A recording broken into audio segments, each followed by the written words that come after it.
Hello, everybody. Welcome to tonight's Elite Dangerous stream. It's me, Alex Smith. I'm joined tonight by Psyche. If you'd like to introduce yourself, tell us a bit about what you do. Yes, give me 1 second till I fix my microphone. No worries. I'll keep talking for a sec. Just give me a shout when you're ready. Perfect. Hey, everybody. Yeah, sorry about the little bit of a late start there, everyone. I've been working on something today, and I did not leave myself enough time to prepare the stream properly, and then I accidentally logged out of Streamlabs, and yeah, things just went down the hill from there. Tonight, Psyche has very kindly organised a little sightseeing tour for us, so we're going to go and look at some really cool stuff. I mean, you've given me a brief description. Yes. Perhaps I don't want to spoil it, but also it sounds quite good. So I can give you a little bit of an overview of it. So yeah, sorry, I realized that I had turned off my microphone so that nobody could hear me on my stream, so that didn't really work very well. But my name is Psyche. I am a variety streamer, but I stream a lot of Elite Dangerous. I really like space. I am not a scientist, nor am I in any way like super, I don't know, I guess educated about space stuff, but I really like space. So I thought what we would do tonight is that we would go and have a look at just some cool stuff that you can access from like close to the bubble and where people generally play. So we're going to go and visit a generation ship, which is, I can give you an explanation about that when we get there, but it's going to be pretty cool. Is it like the ones that are currently burning in the... I think there's... No, but those are always a lot of fun. Like the big circular ones that have like the growing bits in and stuff, right? Like... Yeah, so these are basically ships that set out to go to different places, but they were traveling in sublight speed. So they obviously were going to be traveling for a very, very, very long time. Mm-hmm. And because of the length of time, it meant that there were going to be multiple generations of people born on the ships and living on the ships until they reached their destination. But unfortunately, tragedy struck nearly all of them, or at least many of them.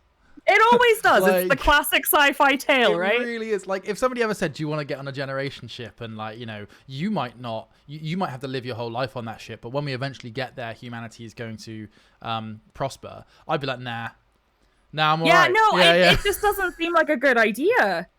I feel like there's always something. Now, I've picked one that isn't super tragic. I have to say, one of my friends and moderators set up this tour for us because they're just wonderful at picking like really good locations. So I asked for their advice on places to visit, and they said, okay, some of them are really, really horrendous, and then there's these two that aren't so bad. So I've picked this one because it has a little bit of a kind of hopeful feel to it. If you want, we can also check some of the tragic ones. Some of them are a bit scary, but this one I've picked is a little bit more hopeful. But I swear, like, when it comes to sci-fi and stuff, it always seems to be that something goes horribly, horribly wrong. So I definitely wouldn't want to get on a generation ship. Yeah, it just seems like such a gamble, doesn't it? Like, oh man. I'm just looking to check where my carrier currently is. That's okay. And I'm asking a few people in chat that I play with quite regularly. I'm like, does anyone know where the carrier was? I'm looking for it on the map. Is there a map like icon? I can't see it. It should be there, although I'm beginning to wonder if the reason mine's there is because I've bookmarked it. That's possibly it. The bookmark moves with your carrier. I see. I don't have the bookmark, so it's just the system basically. There is a system, I'm fairly sure, which is called Big Papa's base, which is in it's in an asteroid. It's one of those bases that's inside an asteroid. It looks really cool. As soon as you said Big Papa's base, I was like, is there? And now that you've mentioned that it's an asteroid, that makes sense. It's really cool. I think that sounds about right. I'm gonna try and jump there because that's on the way, I think, to like where you're suggesting to start. Okay. So I'm just gonna quickly start jumping there. It's only 7 jumps. Okay. Oh god, let's check quickly the loadout on this ship to check I don't get stranded on a bloody star and Make sure you have a fuel scoop. Yeah. I have done fuel rat training, but I'm not sure you want to do that on stream. Really? As in you've been training other people, or they... Yeah, well, no, I've been trained. I actually did the training on stream, and I've been streaming like full time for several years, but I still get nervous every time I stream. So anytime I do anything like this, or if I did the fuel rat training, I was super nervous, and of course it went fine. But like you don't think of that whenever it happened. Well, yeah, I mean, going live and doing anything live is nerve-wracking, right? I think, like, there's just something about it that definitely I feel so much more relaxed whilst making videos than yeah, I've heard that. See, streaming. I'm not like I make guides for Elite, but apart from that, I don't do video content as often as I guess you do. Everyone I've heard who does both always says that, like, you know, making video content's a lot like more relaxed and chill in some ways, and then streaming it's like It comes down to two things. First of all, in a video, if you make a mistake or do something wrong, you can just cut it out and it doesn't influence the flow of what you're doing. And the second thing is, in videos, you can spend time just saying nothing and just doing something and then being like, right, guys, okay, now you see what I've done. You know, it cuts out that process. It's that here's one I made earlier effect. Yeah. So, yeah, totally. I mean, okay, sorry, I've just been updated as to where Northumbria is in DC. Nice. Oh, that's pretty close. That's pretty close. But yeah, like, for sure, like, streaming is definitely higher pressure, I would say. Oh yeah, it's like one system over. Okay, great. Do you want me to meet you there, or you can if you like? Yeah. Come to DISO. Okay, I think perfect. you've got the I'll do longer that. jump range, so then we can meet there, and then we can get it to jump over to our sort of first stop if you like. We might be able to jump right out to is it the tourist system, which was the first stop? It wasn't, was it? The second. No, stop. so the first one will be the HIP one. 15310. I can give you the I think that's what it is. I wrote it all on. I can double check because I have it bookmarked. I've become a big fan of like the offline gaming mechanism, as in my notepad. It's a physical notepad, and I've just started writing little things on that, and it's actually incredibly simple. Because sometimes when you've got like all your Streamlabs and everything up, alt tabbing can be a bit of a risky one sometimes. Yeah, especially like when you're jumping, and I don't know, what control scheme do you use for Elite? I'm using an X56 with some slightly modified key bindings, but mainly the ones that they have in the game. So I find that sometimes when I alt tab out, I use an X52 Pro, and sometimes when I alt tab out, my throttle just doesn't recognize that I told it not to keep going. Yeah. And I've alt tabbed out to go do something, like take a note or whatever, and then I'm just hurtling into the star, and I'm like, ooh, then there's the panic of trying to get back in and not crash. That's always fun. Yeah, there's something weird with the throttle grouping I've noticed as well. I think sometimes Windows thinks it's a keyboard. Yes. Which is not at all helpful. Very inconvenient. Yeah. I'm just going to see if I can... I'm only literally like 2 jumps away from you, so I'll be over that's great. in just a second. Yeah, you're super close. Okay, let's see if I can find the carrier.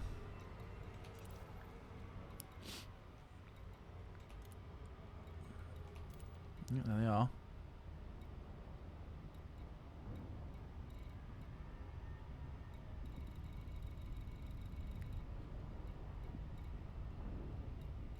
There we go.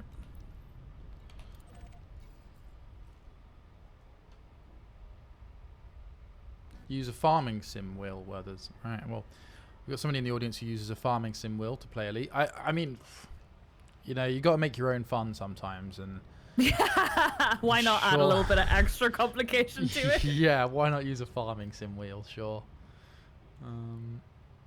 Yeah, I had the X52, and then we got given the X56 for, it might have been an Elite brand deal, it might have been something else. Honestly, the X56 is prettier, but I had less problems with the X52. Is how I would describe it. So it's funny. I had a lot of issues with my X52 initially, and I actually switched off to a Thrustmaster, and then the Thrustmaster after a couple of years died, and I've come back to the X52 Pro, and I still like, even though I had issues, it was all driver issues, and I just really love it, and I love the fact that it matches the one. If you look down in your cockpit, it's the same HOTAS, and I'm like, oh. I think that for me, the key bindings and positions on that stick are a lot easier to understand. The problem with the X56 really great.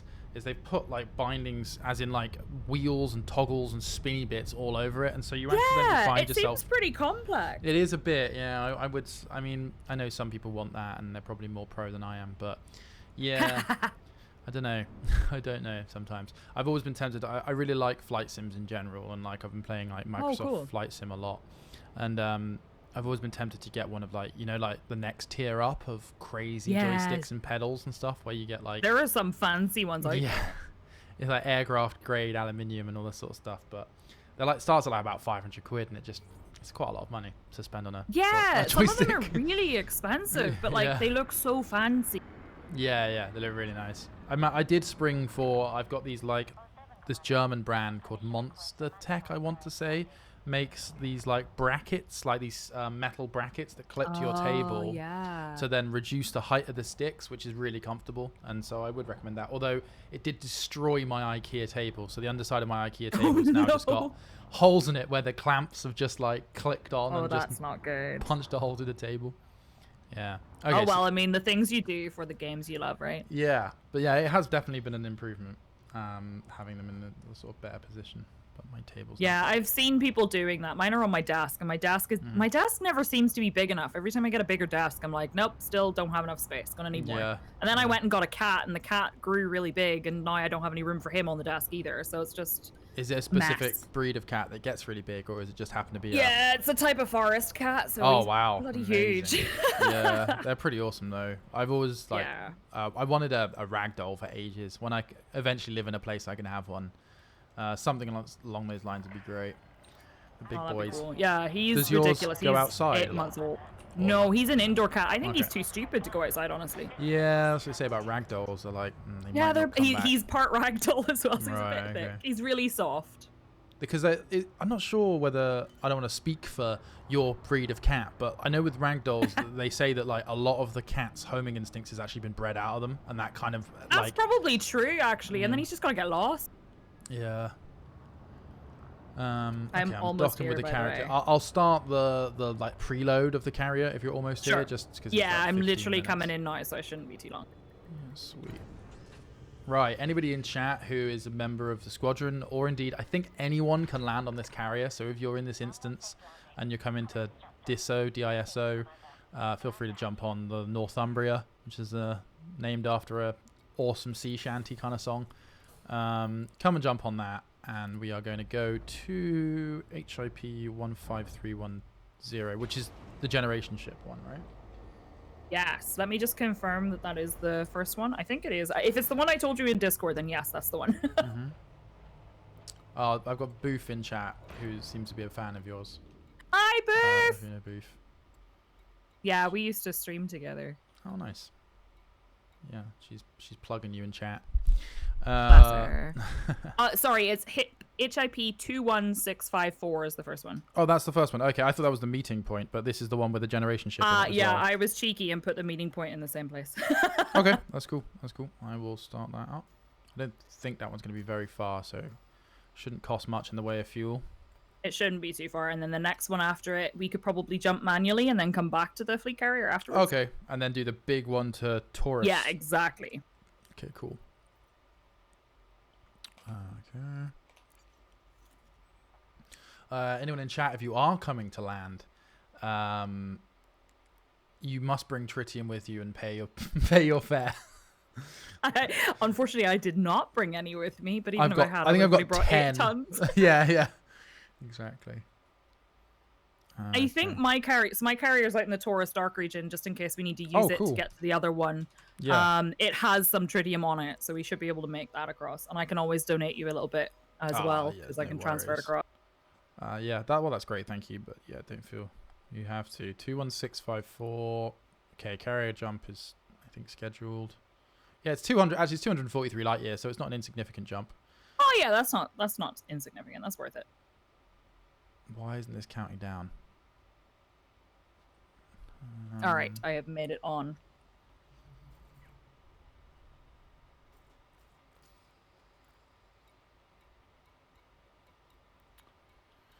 What's the name of your forest cat? His name is Az, as in Aziraphale from Good Omens. Oh yeah. And he has a little brother called Crowley, so they're both nice. terrors. And then I have another one called Crash, who... Yes, I'm a crazy cat lady. I have another one called Crash, who is named after Crash Override from the movie Hackers. I don't know if you've watched it before. I feel like I must have done, because that sounds up my street, but I know it's quite an old I've film, watched it so- like a million times. Yeah. I'm not ashamed. It's a terrible movie and I love it. God. So So are these all three of them sort of Norwegian style cats or No, okay. Crash is just, I don't know what he is. He's a moggy. like mixed. Yeah. Yeah, he's absolutely a moggy. And then I don't know what happened with Crowley, because Crowley's very short hair and very small, but is the brother of the giant cat. I don't know what happened there. Some kind of weird magic happened there. So they're actually related, but one of them's just really small. They're related. Supposedly they're brothers from the same litter, but they look absolutely nothing alike. So so you've got one that's 8 months. I'm trying to picture all these cats now. So you've got one that's, you said 8 or 9 months old. Yeah. And then you've got a younger one again than that. Right, okay. Oh, no, he's the same age. He's just really small. Right, but they're both the same age from the same litter. And then I have an older one who's like nearly 3 years old from just, he's just a moggy that I adopted. That's cute. Nice. Well, lucky you. I really... Cats and dogs. I've mainly got lizards at the moment. It's mainly really? You've got lizards? I've got tons of lizards. Well, not tons. No, actually. That's really cool, though. I've got 3 lizards, so, not tons. But, yeah, there's a couple of different ones. I've got the most exciting one is probably the chameleon. I've got a panther chameleon, who today, for not any reason I can work out, suddenly decided that they wanted to come and walk all over me, which was really cool because typically you can't really handle chameleons. They don't really like being handled. They're not interested in you. They're sort of very much a look at how pretty this thing is. Don't come near me. But today I was like changing his food and stuff, and then for some reason just ran at me, and I was just like, okay, yeah, you can climb on me. And so I guess we're doing this then. It was really cool, but at the time I was like right in the middle of something because I've got like a wireless headset. I was talking to the guys about something or another, and I was like, yeah, I'll be there in a sec. I'll be on my PC in 1 second. I'm just changing Huey's stuff. And so I was like, yeah, I'll be there in a second. And I've got like this chameleon just sort of like crawling up my arm. Like I'm desperately trying not to drop him and stuff. And I'm like, oh God. But yeah, he's about a year old, but he's not really fully grown yet. Oh, that's cute. So he's sort of like this medium size. And yeah, they got the bearded dragon, who she's super easy to get on with, like probably the best lizard pet I think you can get, as long as you don't mind the odd smelly poo. But as an owner of cats, I imagine you don't mind I know that. Yeah. I'm a very stinky cat, so I get it. People look like, see, I've never like grown up with cats or dogs. Like my family's had like rabbits and hamsters, the usual little things. And it always surprised me, like obviously dog shit is horrible. But like people are always like, oh man, you think that's bad? You should smell a cat. And I'm like, really? I've never even seen like a cat poop. I'm going to be honest, I have indoor cats, and one of them, he's totally fine, and then the other two are just disgusting, and I don't know why. They always stink. Do you think it's I'm just determined it's because they're babies. They're getting there. They'll get there eventually. Yeah, I mean, it could be interesting. Like, without getting too much into it, it could be to do with the the biome of their bacteria inside their gut, making their poo smell less or more. I don't know, like, because they're. And you know what? They're probably all different. Yeah. And my stream is used to me talking about my cat's toilet habits at this point. Do they love it? Yeah. No, they hate it, but I do it anyway. Nice. Well, if you want a completely non-smelly pet, leopard geckos are like hamsters. Man, I would love to get a gecko. They're really cool. They're really fun little creatures. Really easy to take care of. It's funny when you were talking. So I went to South Africa a couple of years ago, and one of my friends is absolutely terrified of geckos. He lived in South Africa. He was from South Africa, but he was terrified of geckos. Yeah. Like in the same way that we would be like scared of spiders or whatever. I was just so happy that the thing that lived in their houses and ate like flies and stuff was a gecko, because they're adorable. Yeah, way better than spiders, right? Like, I mean, I don't mind spiders, but like, I'd rather have a cool little. I think maybe like the geckos they have are like, I'm guessing the ones that your friend didn't like were like the really small, quick ones that like they're run really around small on and fast and have the little sticky feet, and they he had one that crawled into his pocket and he stuck his hand in his pocket, and I think that really freaked him out. Ah, that's so cute though. But like, I get how that would freak someone. I get it.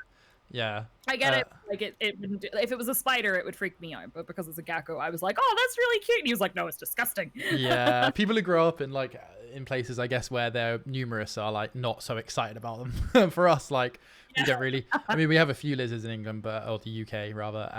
But like, yeah, they're not numerous. Definitely not. I'm not sure Northern Ireland. I'm guessing Northern Ireland probably does have like a couple of species of lizard, but.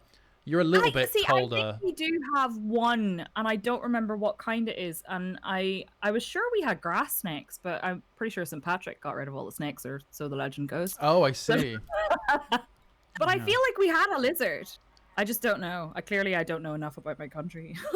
Yeah. Yeah. I mean, if you have grass snakes, yeah, you'll probably have the odd lizard. Like that's. I just wondered.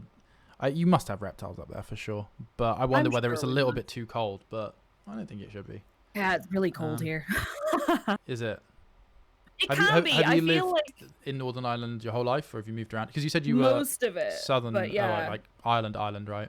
Yeah, I lived in Dublin for 8 years, but before that, I was born here and I lived here. I've done a lot of traveling, but I've like permanently lived in either Northern Ireland or the Republic of Ireland the whole time. So yeah, I feel like people always are like, oh, Ireland's not that cold. And then they come and visit and they're like, oh yeah, no, okay, it's really cold. Because it's windy. It's not you're super exposed, right? Yeah, yeah. It's a very, you're out in the Atlantic essentially, aren't you? Well, I guess the West Coast is. Not to discount the Irish Sea. I do know it exists. I'm just saying, like, looking at your exposure, like, on the map, like, yeah, you have that huge sort of sea to your left, which will be causing a lot of that problem. Right, sorry. Yeah, so basically we're currently, viewers, waiting for the carrier to essentially jump. That's kind of what we're doing right now. Yeah, we won't be, once we get there. Basically, so the way generation ships, I may as well give you kind of like an overview of how they worked. It used to be the way exploration worked, because I've been doing exploration in Elite for a very long time. It wasn't as easy to find stuff as it is now.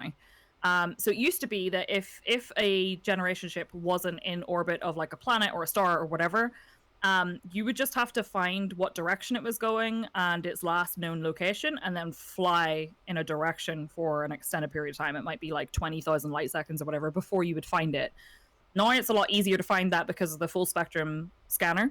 Right. And they're all marked, so it's really easy to locate them. This one is like really close to the star. As soon as we land in, we can just fly on over to it, and nice. It's the same for most of them now. I might be wrong, don't quote me on this, but I think there are still some that are really far away, but you should be able to actually see them and target them, unlike what you used to have to do where you were just flying in a random direction. Yeah. The crazy scanning system is... I've attempted to be taught how to use it. I've got some. It's not too knowledge. bad. Yeah. I can help if you want, but it's just one of those things where I think if you don't have the control set up right away, it can be really tricky. Definitely, it's a little bit tricky on on flight sticks. Like I remember doing it with a couple of friends, and they were using mouse and keyboard and found it a bit easier. It's a really cool. It's a really cool interface, though, isn't it? Like I really like it. I really like it. How long have you been playing Elite now? Well, I've been playing it on and off. I've probably played it honestly, I played it really on and off. A couple years back, I got into it and probably played it for 6 months to a year. And then this year, obviously, with doing this promotion, it's got me more into it. And like recently, especially, we've been playing loads of it. But yeah, I've kind of dipped in and out of the game. So were you familiar with the way like the old planetary scanning system worked at all? Well, I mean, all I did back in the day was I did Road to Riches exploring. So, you just go through, fire your Discovery scanner off, and it gives you some stuff. And then you could go and use a detailed surface scanner, is it? Or planetary scanner to get the extra information for the extra money, essentially. That's it. So that's what I knew. I used to do that too. And I went on my very first trip before engineering was a thing or anything. I went on my very first like super long trip to Sagittarius A, so the center of the galaxy. First of all, I very stupidly decided I was going to scan literally every single planet that I encountered on the way, regardless of whether it was worth money. Do not recommend doing that in the old system, because by about 10,000 light years away, I decided I hated my life and wanted to come back. But I pushed on through anyway after making a system for like what I was going to scan, and now it's so much easier because you can actually see along the little bar in the bottom like where different planets lie, so you can see like this frequency means it's an Earth-like world, which means it's going to be worth a lot more money, etc. And that's just really great, and I think it's been a really nice addition. Definitely. I mean, also like gamifying it is quite good as well. They have actually gamified looking for planets as opposed to just making it easier. It's actually an interesting system as well. Yeah, no, that sounds great. I mean, you must have made a buttload of cartographics money coming back from that kind of trip. So the surely. first time I did the trip, I didn't because back then it was just before the exploration changes. So like Earth-like worlds were worth about 34,000 credits. Right. Now they're worth like 300 or something thousand credits. It's crazy how much money you can make off of cartographics if you're. Oh man, like Road to Riches is still, whenever new players come in and ask like, how should I make some money 1st? I'm like, well, you could go mining, but like, why go mining when you could literally take whatever ship you want and just scan some system? You get to see some really cool stuff. You get to make a load of money. And you learn how to do exploration stuff so that if you ever want to take a trip off to just go and find some cool stuff and put your name on a planet, that's the way you practice that, right? Have you managed to do that ever? Oh man, I've never discovered a planet. That'd be cool to discover a planet. I have quite a lot, to the point that I ran out of bookmarks because I was bookmarking every planet I found, and then I realized that wasn't possible. But it's really nice because that means your name is permanently marked on the galaxy and other people see it. That's really cool. Yeah, no, that's really good. It's really cool. I mean, if you look at like other MMOs and stuff and like people wanting that opportunity, it's quite rare to get something named after you or something.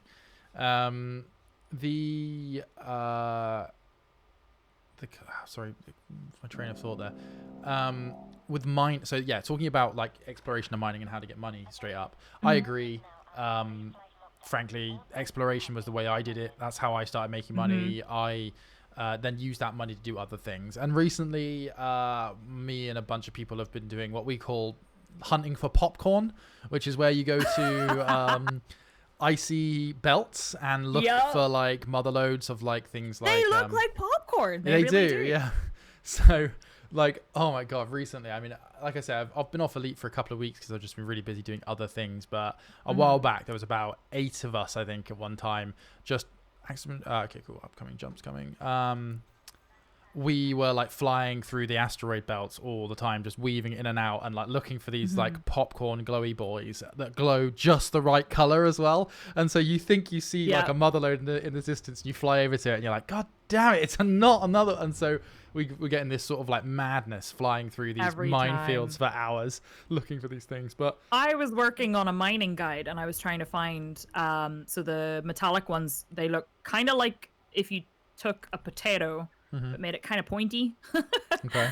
And I'm trying to find these so that I can record them. And I'm like, oh, that one glows and it looks kind of like a potato and it's kind of pointy. Oh, it's not a core. And you spend like ages getting so excited and then you're like, oh, it's not it. But once you realize what they look like, I feel like it gets a lot easier because you start being able to like identify them from further away. I just haven't quite got that. Yeah. I don't honestly, I don't either. And I thought I was learning it. And like really the amount of hours I put in, I really should have been able to learn it. And I think a few of us were starting. Yeah, but like, and everyone always say like, yeah, no, you want to look for the ones that look like really like popcorn. And you're like, what does that mean? These all look like popcorn. They look like popcorn, yeah. Have you ever seen popcorn before? Popcorn looks different.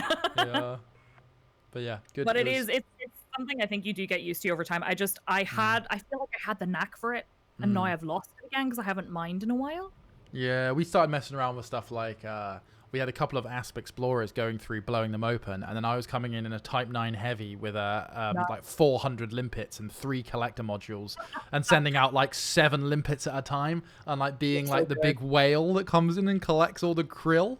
I love it. I think it's great, and it's really satisfying. I feel. Yeah, it's really cool seeing them all just like loading up in. But yeah, I mean, God, we were making, even in like ASP Explorers, you can make millions, like quite easily. Like quite easily. I mean, I did a run yesterday on my ASP, and granted, my ASP was really poorly fitted, but I was making like in a 20-minute run or a 30-minute run, you're making like, 20-30 million at least. Yeah, if you can get those rare deposits, right? I'm guessing. Once you get a good kind of run going, it's great. Okay, we are jumping to our first sightseeing destination. All aboard. I love the toot toot noises, they're great. I just love a window, Yeah, I would love to be able to watch this from the outside, because have you ever watched one arrive? Yeah, it's really awesome. I think everyone says this. I mean, Frontier must have a reason for certain things not existing in the game, honestly, because sometimes everyone just says the same thing. It's just like, yeah, imagine you could do that. I really hope they'll put it in, at least for the person who owns the carrier. Yeah, just an external shot, like or like maybe even like the option to go to the external cameras so the players can go like, Yeah, I'm looking can through see a it camera leaving on the thing, you know. Yeah. Yeah. But yeah, one day hopefully. The sound design's great though. Yeah, yeah, it is amazing. Sound and UI in this game, I think, are the best of the best in a lot of ways. Are we here? I think so. Okay. Yep, there we go. Awesome.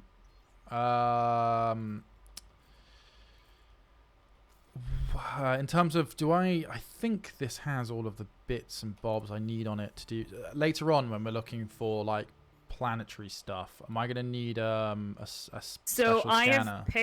I have picked system stuff, so you won't have to land. So you shouldn't need anything special. The only thing I will say is you should bind in your fire groups. Make sure that you've set your discovery scanner, not your discovery scanner, excuse me. Sorry, I'm just reading off the UI.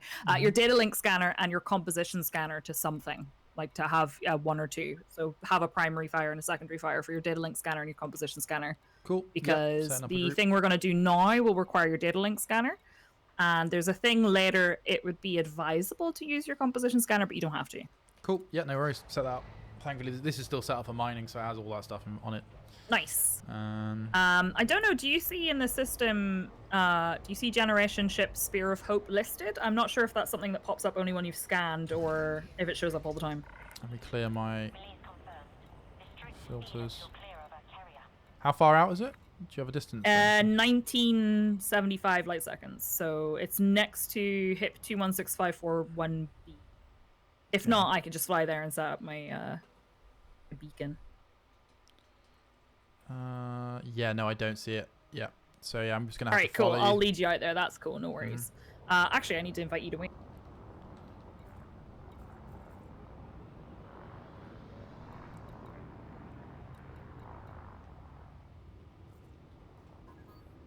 Okay, I've sent you a wing invite. Cool. Yep, sweet.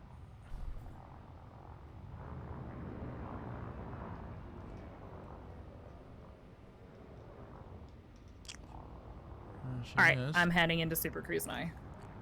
Okay.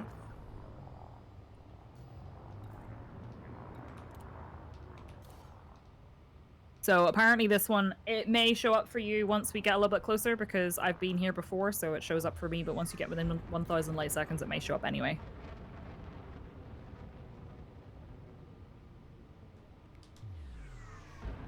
Okay. Just trying to get out of the mass lock of the carrier a sec. What ship are you flying today? Oh, this is an Asp Explorer. It's one of my favorites. I flew it for a very long time. Yeah, I think it's my favorite. If I had to choose one ship, like not necessarily for its aesthetic design, but like the cockpit's got a good view. It can do pretty much everything reasonably well. Yeah, like, it's a good multi-role. Yeah, I like it a lot. I think like a lot. I've set up I've probably spent the most money on my Anaconda, to be honest with you, but I just don't really like flying it as much. I don't like. No, I don't either. A huge ship, and I don't like. Is it the nose? It's the fun. It's the bloody. Nose? It really is the nose. I hate the nose so much. Like, and people are like, but you can go into third-person camera, and then you don't have that problem anymore. The only reason I like it, the only reason I like the Anaconda visually is sometimes we jump into like combat zones, and I'll have two people who are crewing with me jump into the fighters, and then I'll literally just work my turreted miniguns and lasers, and like, so it's kind of cool because I switch off flight assist and have the whole Anaconda kind of rolling through the battle with the gimbaled guns just going off all over the place, and it gives me like strong Expanse vibes, you know, with the PDCs. Yeah, oh, I love you're speaking my language, and it's terrible because my stream they're so used to me talking about the Expanse at this point. Yeah. No, I mean, yeah, we constantly. Everyone I play, we all love it. Like, I mean, if you like this game, you're gonna like the Expanse, I think. I feel like that's true, and it's just one of those things. The space combat and everything, I could totally see the doing like the kind of roll and having the turrets going. It's pretty awesome. And like the vastness of space means that like traditional maneuvers aren't really effective because like bullets travel forever, like all the different things, like there's no cover to hide behind, that kind of thing. So yeah, no, it's really cool. But yeah, that's about the only time I really like using the Condor, is when it's like a base and a gun platform for everybody else. Yeah. Other than I've taken it exploring before, and the nose just gets in the way of seeing anything that looks pretty. You know what I mean? Yeah, exactly. And that's why the Asp sort of is so good, because you get that nice big view. Yeah, definitely. Some people use, what's the other smaller, like long range jump ship? So a lot of people use the Diamondback Explorer. That's it. Yeah, Diamondback. It gets a really good jump range. My big thing against it, and I feel really bad because I feel like I'm one of the few people who says this, but I really hate having a smaller fuel scoop. The Asp Explorer can bring a size 6 fuel scoop, and I just love being able to like dip into a star and then dip back out again really quickly. Yeah, exactly. Yeah. I'm using a Crate Phantom right now for the same reason, and honestly, it's mostly just because I think it looks really cool. But as far as jump range goes, it's not much different, I suppose. No, it does. Yeah, it's aesthetic style, isn't it? The crates look pretty damn cool. Yeah, they do. Right, I'm locked. Generation ship, Spear of Hope, I see. There you go. Okay, so what we're going to do, once we arrive here, you can have a look around if you want, because there's some pretty cool stuff. You can see, like, all of the kind of, like, hydroponics and stuff. But you want to scan you should be able to target it and then scan it with your data link scanner. As you get closer to it, it will have a bunch of ship uplink things. They're called ship uplink something or other. If you scan each of those, there's 0, 1, 2, and 3. Once you've scanned all of those, you'll have audio logs in your comms panel, and you can be able to listen to them then. You can listen to what previous transmissions and things they've sent. Yeah, so all of the generation ships, I think every single one of them is fully voiced. So they have like a voice log that is each character talking about, oops, I just dropped out too early. Ignore me, don't drop out after me. That's okay. I'm like the laziest man in the world. I've got Super Cruise Assist on anyway. Oh, you're grand then. So each of them has like an audio log. They go in order of 0, 1, 2, and 3, and they give you kind of a recap of what has happened and how they got to where they are. Some of them are tragic. This one's not so tragic. It's a bit more hopeful. Some of them are really scary. I think they're really good for like a Halloween thing. Okay. Sorry? Oh, as in like the whispering like crap they're saying is really freaky.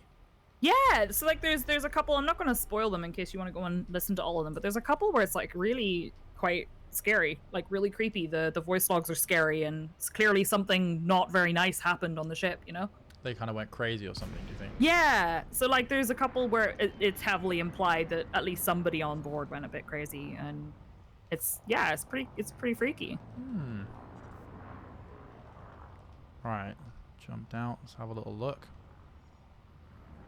Those are some absolutely gigantic engines. Yeah. Holy crap. One of these days, I kind of hope that I'll be down here looking at one and it'll activate.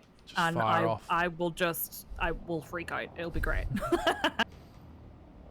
I mean, I don't know what they're planning on with like Odyssey and the future and stuff. Obviously, this is kind of and forgive the pun, first steps of what they can do with walking around. But eventually, I mean, imagine exploring a derelict generation ship on foot. Oh God, I really want to do that. Cool that would be. I really want to do that. Part of me kind of hopes, and like this is obviously pure speculation, but I kind of hope that we get to like explore a crashed Thargoid ship, for example, or like I'm very pro Thargoid. Well, not pro. I'm very neutral. I feel like they're not the big bad guy, and I know you streamed with Malik at one point last year, and I know he agrees with me. Yeah. Or rather, I agree with him, I suppose. I think so as well. Like it's too well. I don't know whether we're giving them too much credit, but it feels too simple to just have them as the bad guys, doesn't it? I 100% agree. Yeah. I can't see them doing that. I really feel like with all of the mystery, you know, the way they were hiding stuff in audio files and stuff, it seems like way too much to do for them to just be a generic bad guy. You know what I mean? For them to just go, oh yeah, by the way, now they're just attacking you with lasers. It's like, okay. Really? Yeah, exactly. I'm flying over one of the farms now. It looks really cool. It does look really cool, doesn't it? And like all of them are different too. So I see a little like aerial sticking out of the farm. Is that one of the things you were talking about, or is that something else? So once you've scanned have you scanned the generation ship bit? Sorry, which bit am I meant to scan? Just the whole ship, or? So it's if you target straight ahead, it's underneath one of those farms. I can actually fly up really close to it. You should also see I it in think your I see a square outline. Yeah, generation ship. Yeah. It's yeah, like there you go. If you scan that with your data crap, link am I going? scanner. Oh, I'm going too fast. Oh, turn your lights on. There we go. Right. With which scanner? Sorry. The data link scanner. Okay. Yep. Switching through my fire groups. I've never done Once this you've before. done that, they Never should done anything pop like this up before. some extra ship uplink something or others. I wonder if I can find the name. Okay, no, I might have to scan it again. Then you can scan those as well. Okay, so it said, yeah, it's giving me additional targets. So they're going to come There up you my go. contact pane or not? So they should come up. I found earlier it took a second. Yeah, and here then we they go. came up. Log uplink 0. Yeah, so start with 0, and then you just scan each of them in turn. You'll have to fly up to them. I think you have to be within 200 meters.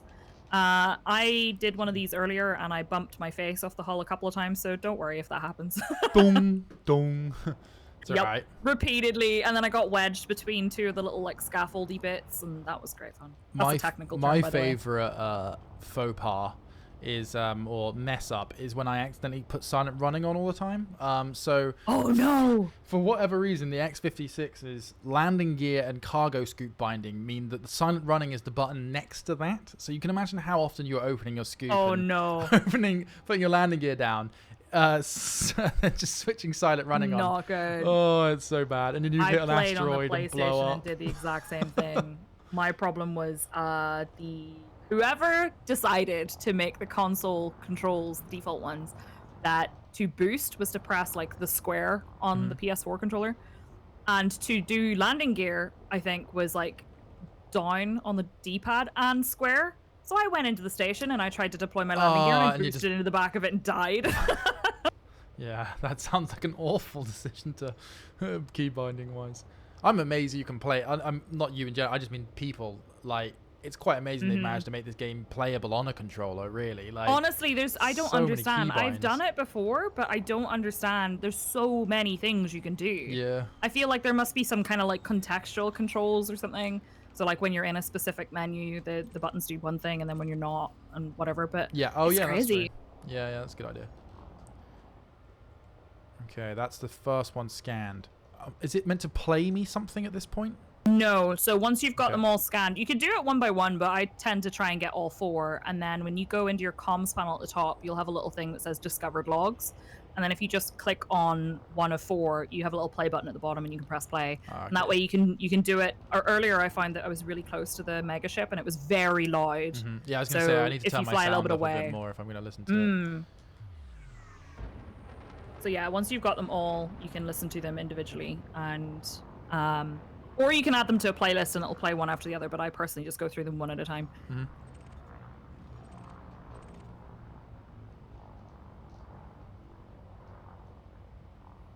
So speaking of sci-fi, whilst we're on the, did you ever watch Stargate Universe? No, so I watched SG-1 and I haven't watched the other Stargates. I feel like I really should though. I mean, yeah, it depends. I've like Stargate Atlantis is as goofy as SG-1, but probably a little bit more goofy, but still really good. And like, you know, it depends on, like, I used to be a massive SG-1 fan personally. Right. I'm big into sci-fi in general, but Stargate was actually one of my big loves. And they started Stargate Universe, which had like a couple of really big actors in it, and it was kind of based on this. So the whole thing was they're on a gate ship, which is a ship that drops gates. So the cool. the ancients or creators or whatever you want to call them of the Stargate universe, like they would use these ships to drop gates so they could travel to them in the future, you know. And so it was all about all about that. But unfortunately, they cancelled it after one season, and it was probably one of the better Stargate things as well. But I think it was too expensive or something. Maybe. I really hate that. I feel like every time I fall in love with something, like I'm a huge Farscape nut. Oh yeah, I loved watched all of Farscape. Farscape as well. Super goofy, but like I really loved it. And Great then ideas they got in to that the end of show. Season 4. Yeah, and like I think they did a lot of stuff that like other shows didn't do. I mean, apart from the fact that they had Muppets in space. But they got to the end of Season 4 and they ended on a massive cliffhanger, and then it got cancelled. And I'm glad they came back and finished it in a movie, but like I was horrified. It's a bit like, I'm trying to remember. So there was only 4 seasons of Farscape. I remember watching loads of that Yeah. show, and it seemed like more. But 'cause Yeah, I'm used to, I think it Stargate had 12 seasons, the first Yes, 6 shows. it had like loads of Yeah. seasons. And I feel like all of the Star Treks also have like at least, sort of 7-ish Mhm. or more. And Farscape ended too early. Farscape was such a good idea. I love the idea of like, first of all, just having the main guy come from Earth that like was completely ignorant to these things, and then they're just like, And oh was yeah, useless. yeah, But he exactly. was very, very smart. He was useless, but he was the person who was trying to do the slingshot maneuver. That's really cool. Yeah, he was like the pilot, right? Like that was his whole Mhm. shtick. And then you had Claudia Black Oh my playing. god, I love her. Like the ultimate heel, almost. Like, I mean, she got nice eventually, but she was certainly. She was real mean at the beginning. Yeah, she I was like meant to be pretty scary, wasn't she? Yeah, it was pretty fun. And then the living ship and all that stuff. Yeah, so many cool things. Farscape was super like high nerd though. If you showed that to somebody else who wasn't into the sci-fi, they'd be like, "What are you watching?" Oh my god, I've recommended it to people, and people are like, "Are you serious?" Mhm. I'm like, "Look, ignore the fact that they're little Muppets. It's fine. You'll get used to it. I Was it promise." Yagu? What was his name? The little like toad thing. What was he? I remember him. Did he had like a slingshot tongue? No, wait, no, that was the big dude had the slingshot tongue, right? Yeah, the big dude was called Dargo. And the Dargo. little dude who floated around was called Rigel. Yeah. It was really Good cool. times. Really I interesting. met the actress who played Zan, the blue lady. The blue plant lady, Yeah, right? the plant lady. I met her at a Nice. convention once, and I just was sitting like geeking out. I was so excited. She was really nice. Yeah, that, again, a really cool idea for a character, like that she was She was a plant. not an That's super animal, cool. essentially. Yeah. Yeah. Like she photosynthesized. That's really weird and cool. I loved Yeah. it. I'm sorry, I could nerd out about this stuff all the time. No, it was. Farscape has so many good ideas, definitely. Okay, I've almost done scanning this. Shiplog Uplink 3, I think, is the last one I've got to scan. Yes. Once you got the last one, then if you take a few minutes just to listen through them, I'll also listen to them at the same time. Okay. Because I just think the story is kind of cool. This is as I say, like it's called the Spear of Hope. I feel like it's the more hopeful of all of the generation ships. The other one that I was going to take you to, it's everyone I think survived except for one of them, but I just felt it was a wee bit tragic. So it's like, I don't know if that's a good one for the mood of the stream. Oh, I see. Oh God, it's terrible in here. Yeah. Yep, Okay. exactly. And then there was the other one, let's just say the words "kill them all" came up, and I was like, okay, maybe that one's a bit sinister. I don't know. There's plenty of edgelords in the Yogscast chat, I'm sure. Okay, let's I scan relate. this bad boy. Yeah, I bet. Okay, that's done. Now in contacts, we have. Yeah, so if you go to the top, so the comms panel, yep. second tab, the little like envelope icon. You should have a Discovered thing called logs. discovered logs. Yeah, Yeah. see If it. you go through 1, 2, 3, and 4 there, you should be able to click the play button at the bottom. Cool. All right, yeah, I'm just going to turn my game sounds off a little bit and listen through. Okay.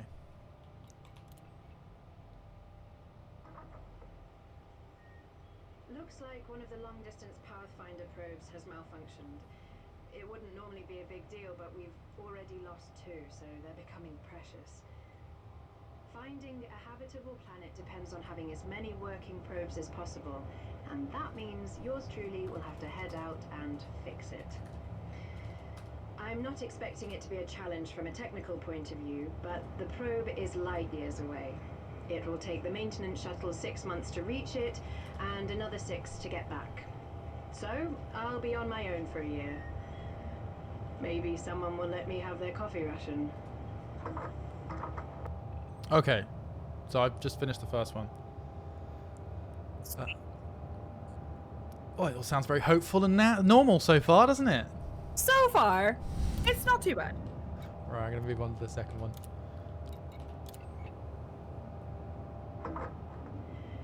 I just returned to the Spear of Hope, having repaired the Pathfinder drone. There's just one problem. I've returned to a ghost ship. I mean, the whole place has been evacuated. I've checked the data logs, and it looks like the crew found a viable planet about 8 months ago. The Spear of Hope was going to take them right past it, so they staged an emergency evacuation. According to the log, 5,000 people left the ship in about an hour. I guess no one had time to think about one lonely technician out in the black. So now I've got to work out how to get to them. I always did enjoy a challenge. Okay, so they've gone off to a planet. Yep, so they find a viable planet. That's cool. They left her on her own, though. Alright, number 3. Every last ship and shuttle is gone. There's no emergency fuel either, so my shuttle is all but useless. I can't even tap into the Spear of Hope's fuel line because it's powered by a propulsion drive. That said, all is not lost. I took a look at the engine schematics, and I think I can adjust the ship's trajectory using a nearby star. The idea is to get close enough to the star's gravity well to slingshot around it. Hopefully, I'll be able to put the ship on an approach vector for the planet. Honestly, I think the chances of it working are slim, but it's the only chance I've got.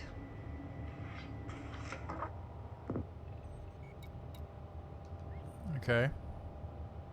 I swear I didn't intend on having the slingshot maneuver be referenced here. Featured. Right. It just happens to have happened. I didn't mean that to happen. Happy Right. coincidence. 4 of 4. I've gone over the numbers and I think I can make it work. The only snag is it'll take a while to reach the next viable star. And when I say a while, I mean a really, really long while. If the numbers are correct, I should reach the planet in about 93 years. I've run the calculations countless times, but the results are always the same. The next time I see another human being, I'll be 132 years old. Let's just hope they've built a retirement home on this planet. Do people live that long in the Elite universe? See, I don't know. I feel like that one left it really open-ended. They kind of left it. Did she survive? Did she make it? Can you live that long?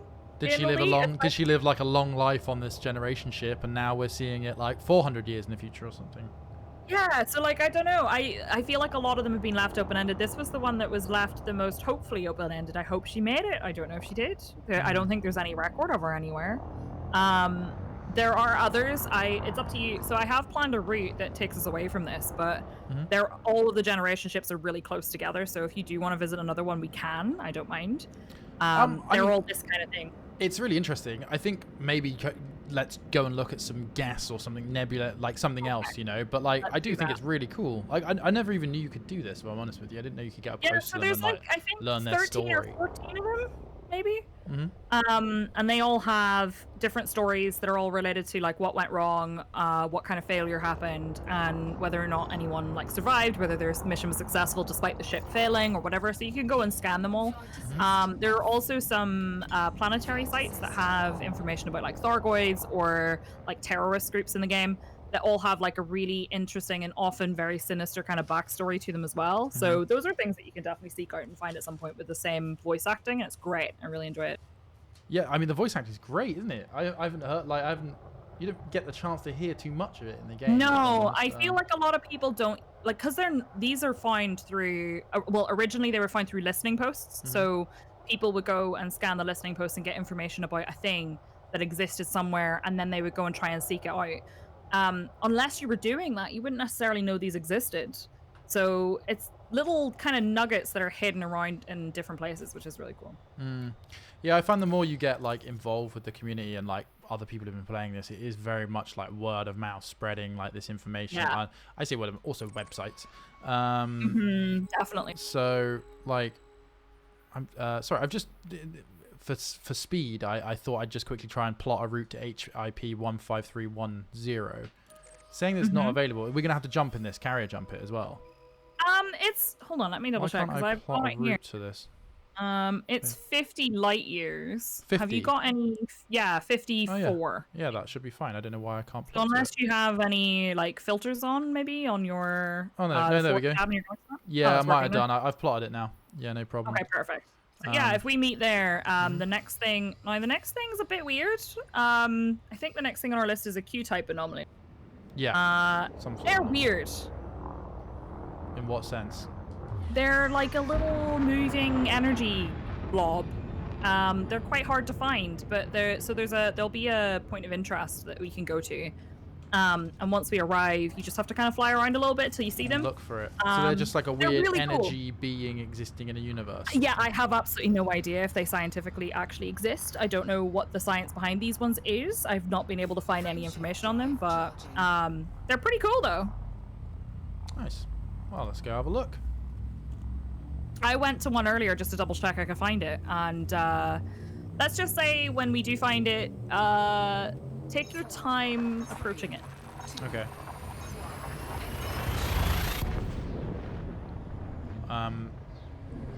Is it something you can scan? Can you get information So about you can scan these with your composition scanner. You can scan all the things around them, and then you get a little bit of information about them in your codex. Mm-hmm. And then you trade that data. You can sell that at a station, and you just get a little bit of money as well. Yeah, I'm definitely scanning all of these with my Discovery scanner. Pays for the tritium. So you can use, basically this is what the composition scanner's for, is, hold on, let me double check. I've got it listed already. I know you have to jump, possibly an extra jump or two. I think I have it listed. Yeah, I do. Perfect. It's not super far away from the star as well. Nice. Yeah. My chat is all now asking, am I going to make you die? Are you going to like blow up? I swear you're not going to blow up. Okay. Wow. You might take a little tiny bit of damage, but you won't blow up. Okay. Powered shields. Yeah, basically, if you get too close to them too fast, you sometimes take a little bit of hull damage, but it's nothing major, I promise. It is very freaky, but it's cool. I've rigged this for ultimate long range jumping, so I've made the hull is made of aluminium foil, layered over pieces of cardboard. Sounds like the perfect spaceship. Yeah, it's great. It's really great. Really airtight as well, which is. Yeah, definitely nothing to worry about. Mm-hmm. Yeah. Someone in chat just said he did. No, you're not, I promise. I went here earlier. My shields are rubbish. And I took a tiny bit of shield damage. It's fine. Okay. Yeah, I think I got regular shields. Nothing too bad. They're just really cool. I honestly, I don't know the science behind these. I don't know if they exist. Have you ever been to a notable stellar phenomena before? Not that I can tell you. I may have been, but I don't know. Okay. I might have been there and somebody might have been going, look how cool this is, and I wouldn't have known it was a notable stellar phenomena. So they have lots of different things you can find. You can find things that have organic life in them. You can find just weird metallic crystals. We'll see some crystals here. Ah, there you are. Hello. Hello. You might be able to see them already. I'm not sure on your contacts panel, or sorry, your navigation panel. But if not, I'm flying towards one now. It's not super far away. Notable stellar phenomena. Yeah, there you go. It's the top one, and I'm flying towards it now. Cool. Yeah, engage. So the way this works, because they're so tiny and they move around, we're going to land in and fly towards the beacon. And then on your scanner, you'll probably see a lot of like flashing signals. They're just flickering signals. If we fly towards the flickering signals, you should see something that kind of glows. And it'll be really small, but as you get closer, you'll see what it is. It's just that there are these tiny little like pockets of energy that seem to like move around. No idea what they are. I wonder if it's meant to. So, again, not a scientist either. I know you made that disclosure at the start, and it does feel like you had to say it, especially online, because there are so many people who have Google readily available to fact check you. Every time. And second, some of them genuinely have some knowledge, although that is few and far between with this lot. This is something. It could be something like exotic matter. So, like, I think there was this experiment a while back where they were like, if you have a container and you remove all matter from the inside of a container, right? So you suck everything out of it, oxygen particles, everything. There's nothing that has sort of mass in that container. Apparently, it was being like measured, or again, this is spurious, but it was being measured or weighed or something, and there were fluctuations happening on a very, very small scale, and they were trying to work out why. And they were saying, well, it could be a form of exotic matter that literally exists between realities, so it comes in and out of our dimension of space-time. And See, I love stuff like that. yeah, it sounds really cool, right? It's like, what? Like, yeah, so there could be some form of matter. I mean, it is worth mentioning as well that in the past, scientists have said things like, there is this special matter, or I call it this, or I call it that, and it just turned out that they just hadn't measured it properly, and the existence of that matter doesn't exist at all. Yeah, for sure. But that makes me think of this. When you're saying it sort of like bobs around and pops in and out, I wonder if this is their version of like an exotic matter, sort of like a trans. Could be. I mean, it could be a representation of that, right? Yeah, it'd be really cool. Anyway, I think I can see something. So yeah, if you fly towards the notable words are hard. Notable stellar phenomena marker. As you get closer, you'll see that on your right, you'll see some weird spiky formations. Yeah, I see that little. I'm still 40k You can scan those. Okay. And they will use your composition scanner, and they will give you some information for your codex. As we get closer to the marker, you should start to see some kind of like flickering signals on your scanner. That's the direction we want to fly. And we should be able to locate them, but it might take a little bit of turning around. I actually was going to abandon this site earlier because I was like, oh, must have gone to the wrong one. And then I turned around and it was behind me, so... It's like trying to find the northern lights. Alright. These spiky things look cool. Are these organic, or are they meant to be like some sort of asteroid formation or something? So these are a type of metallic crystal, I think. There are some organic ones that are weird and blobby. There are ones that look kind of like snails, ish. Not entirely sure what they are. The codex gives you a little bit of information about them, which is pretty cool as you scan them. I'm just looking around to see if I can find them, because I'm sitting kind of near where they should be. These spiky structures are huge, aren't they? Yeah, they're really cool. How big they are before you get close to them. Now, it's worth mentioning that while we won't be able to see one today, there are clouds near the core that have lightning in them, space lightning, and it's very cool. And again, I have no idea how that functions scientifically, but it looks really cool. Space lightning. No, don't charge my... I almost did a classic. I almost charged a frameship drive and fired myself directly into this crystal. That would have been great. Okay. So I don't know. Did you ever play any of the previous Elite games before this one? Oh, no, not the... No. So I played the third one, and they had a feature called misjumping, where you could literally jump, and then your jump drive would just stop functioning, and you would go somewhere else entirely. And while I'm relatively glad that they don't have that here, I remember the excitement and then the utter fear when you realized you didn't have a fuel scoop and you were relatively screwed. The feeling that you're actually out there in space and completely isolated. Completely alone, nowhere near civilization at all.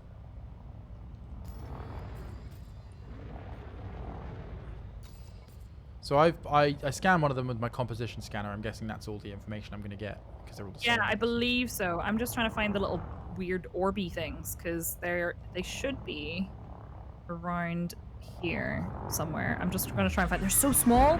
Until you get really close to them, they're really small. That's small things are far away, but yeah. Yeah. I'm just going to sort of fall in behind you and just... Or do you think I should just spread kind of out, buzzing around out and look for clues? Basically, you will... I can tell you it's like a kind of turquoisey color, and it'll look like a little turquoisey orb. And if you fly towards it, you will get a kind of effect that you'll see.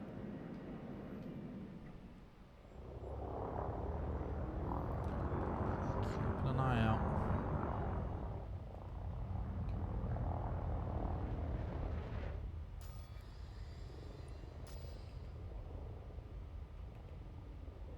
The only problem with this one is trying to locate it. Basically, if you're flying towards the little kind of signals on your scanner, you should be able to hopefully find one. Which ones in particular? The triangles or the squares? See, I think they're kind of blinking in and out. So usually it looks like a little cluster.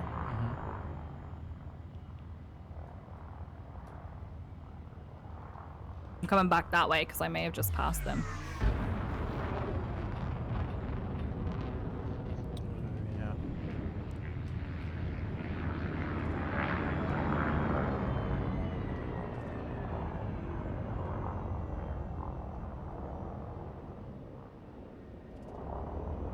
feel like this is like 95% of finding stuff in space. It's just kind of flying around looking for it. Yeah. Pixel peeping. Where the heck are I think I got it. purple- Hold on. Oh, I just need to turn around. There it is. Okay. It's 1 kilometer away from me. Oh, sweet. You found it. Okay. Oh, yeah, I see something. Yeah. Wait, hold on. That's you. That's your exhaust. Okay, coming in, which is also It's okay. turquoise. It's right or purple. here. You see it. I encourage Boom. you to fly very slowly into it. Okay. But you'll probably want to fly... Or you can fly fast into it. That's good too. Whoa! I had too much momentum. Oh, okay. It's getting all staticky. Oh, that's really cool. Okay, if you sit on the outside and watch me fly into it, you get to see like a pretty cool effect as well. Yep, I'm watching. I'm about 400 meters outside it.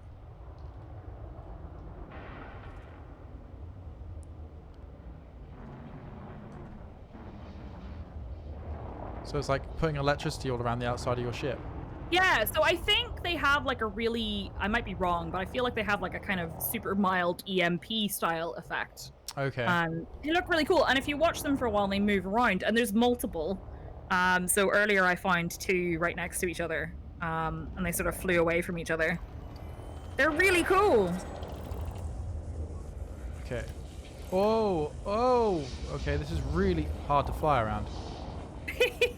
They're really cool. Yeah. Again, I have absolutely no idea what the science behind these is, but if you then use your composition scanner while you have it targeted, Yeah, I got it, you yeah. should get a little bit of information for got the your data.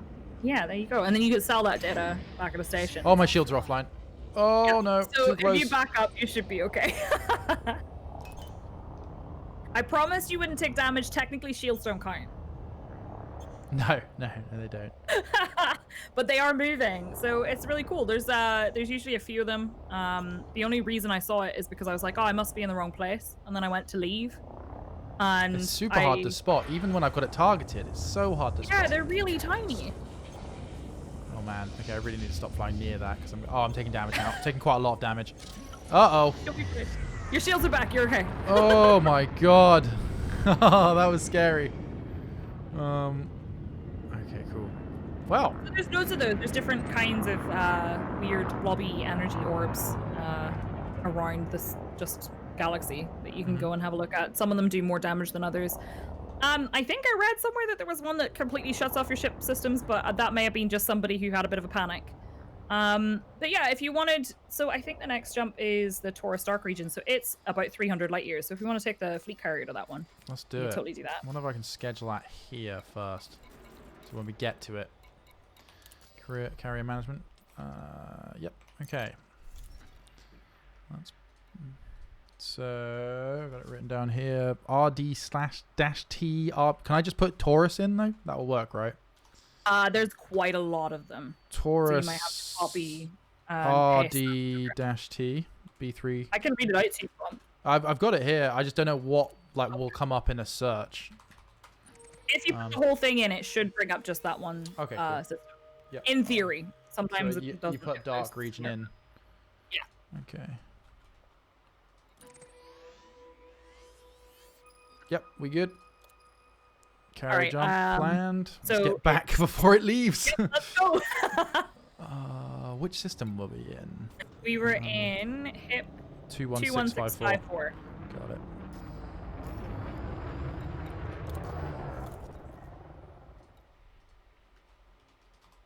Yeah, I just think there's a lot of really cool stuff. It's really why I enjoy exploration and Elite. It's just going and seeing really cool stuff. Yeah, I mean, you've already showed me 2 things that, honestly, I haven't seen any of that before. I mean, I've seen the odd generation ship, but I definitely haven't seen like weird things in space like that was then. So we're gonna go see. Okay, I'm gonna pronounce this and hope that I don't get it wrong. A Lagrange cloud. Okay. Or a Lagrange cloud. We had a big conversation about this earlier about how to pronounce it. How did it go? What was the result of? Initially, I would have said Lagrange, but I believe like the ZZ Top song. But I believe the person was Italian, and then his name is pronounced in French, and it became very confusing. So I think it's a Lagrange cloud. Nice. What's going on? My frame shift drive is not firing up. It's a little bit worrying. Mildly concerning. What's going on? Okay. That's silent running. Right, found the silent running button again. Oh, well, I mean, at least you located it. That means you can just not press it again. Good science. I am actually genuinely a little bit worried as to why my frame shift drive isn't even registering. So does it give you like an error or anything? No, and I've checked the module health and it's fine. What's the? Do you have your hard points out whenever you were using the composition scanner? If you could put your hard points away. Yeah, no, they are. They're retracted. Oh, can you not jump without shields down? With shields down? Oh, you can jump. I've definitely jumped with my shields down. Have you got your nav lock turned on to me? Why do I keep doing it? I keep jumping. I keep pressing the wrong button. I could just lock onto you, couldn't I? Because if you turn off wingman nav lock, you might be able to jump. Good shout. I'm one system over now, so. Yep, you did it. That was it. Wonder why? Why couldn't I? Someone in chat who knew what that was. I had no idea. I know how navlock works, but I just had no idea that it would stop you from jumping if I left. Stop you from just charging your frame drive. That's very strange. Sorry about that. Didn't mean to abandon you. No, that's great. No, thanks to the person that worked that out. Yeah, once you get over here, the jump is... Yeah, I think bringing the fleet carrier was a great idea because it hadn't really occurred to me how far away it would be. Yeah, I'm sure a lot of the people in my squadron and people who are on the carrier will be... Well, I mean, people who don't know it's happening will probably be pretty pissed off when they log in and find the carrier in deepest, darkest space. But a lot of the guys on it, they all like to do exploring, and a lot we've been talking about sort of trying a few of the longer range things to have a look at some stuff. So I'm sure they'll be happy. Got a good 12 minutes to get back. Are you there now? Yeah, I'm not landed yet, but I've arrived back and it gave me the little message. So I need to redeem. So I did the community goal where you got the tier 5 FTL module. You know, the one with the Levy and Brandy. I haven't actually redeemed that yet because I haven't. How do you redeem community goal stuff? So usually you redeem them at the station where you accepted them. Oh, so I just need to talk to a contact there. I'm hoping it doesn't time out or something because I literally completed that, was happy being in like the top 50% or whatever, and then since then it's been like quite a few weeks since I've just been too busy to play. But yeah, I hope I haven't like lost out on it because that seemed pretty good value because you got like a tier 5 module that you could swap in and out for FTL, and before that I'd been doing the Felicity Farseer stuff, which was fun and cool, but like, God, doing that for every single one it takes a little while. If you're gonna get a freebie, I mean, you definitely want to take the freebie. Exactly. Yeah, definitely. I think I'm gonna put it on the ASP. Seems to be the thing. I feel like whatever you're gonna be using for like, I use my Crate Phantom now, but it would have been the ASP before that, and I would have put everything, literally everything on it. All of my engineered, like my FSD. You got the frameshift drive booster, didn't you? For what thing? Wasn't you did a Guardian site with Psyche a couple of weeks ago, right? Yeah, so the FSD booster module that you can get from doing those is so good. Is it? Like, it gives you Does it just increase the range? Yeah, it literally, so it takes up a module slot, that's the only thing, but it takes up an optional internal module slot and it boosts your... And is that like, that's the Guardian frame, it's called like Guardian frameshift booster, exactly. Is that right? Yeah, okay, cool. It's the only one I have. I really need to go and do all the other Guardian stuff because there's like loads of different Guardian modules. I just haven't unlocked them all. I really want the fighters as well, even though I never use fighters. Yeah, really cool. Apparently they're really cool. Yeah, I've heard the exact same thing. Somebody said that to me. They're like, oh, I just really want the fire because it looks awesome. I mean, flying fighters, I'm the same as you. I never get to do it because I'm usually in command of a ship that can deploy fighters. But, oh man, they are so fun to fly. Super agile, loads of like, view space and everything. I haven't got it switched on at the moment, but I started using recently because I borrowed one of the Yogs VR headsets to do VR on this, which is obviously amazing. But you can't really play it for as long as you... Well, personally, I didn't find it as comfortable because I usually play Elite for hours at a time, you know, and so wearing a headset for that long isn't ideal. So I downloaded like a free head tracking tool that uses webcams, and it works great. Yeah, those are really cool. They work really well. Yeah. The play a lot, especially in combat. Yeah, so I've been using that quite a lot recently. I don't have it on at the moment, but that's I have one that we made using a 3D printer, but really? I just need to fix it because part of it didn't fall off, but like it slots together, and the glue that was holding it in place kind of fell apart. So I just need to fix it, and then I can use it again because it really makes a huge difference. Because it feels like, especially when you have like a really nice cockpit, you can look around and actually see what's going on above you, and it just feels so immersive. Yeah, definitely. It gives you that sort of feeling that you're not just locked into the central view. Yeah.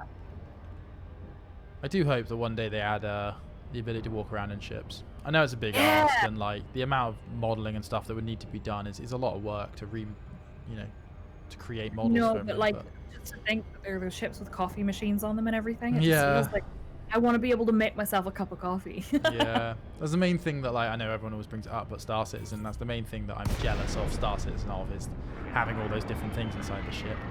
I've never played it, and I don't think well, it's not that I never will, but I know that I won't play it anytime soon. Well, it's because it's not going to be finished anytime soon. No, I feel like I'd rather play it when it's finished, and I just think that they're not going to finish it for ages. So like, I don't want to get invested in it at all, and I know that it, That's how I originally got into Elite, because a friend of mine bought me like a ship in Star Citizen, and I was like, holy crap, that's amazing, because that's like their whole model. You buy the ship and stuff.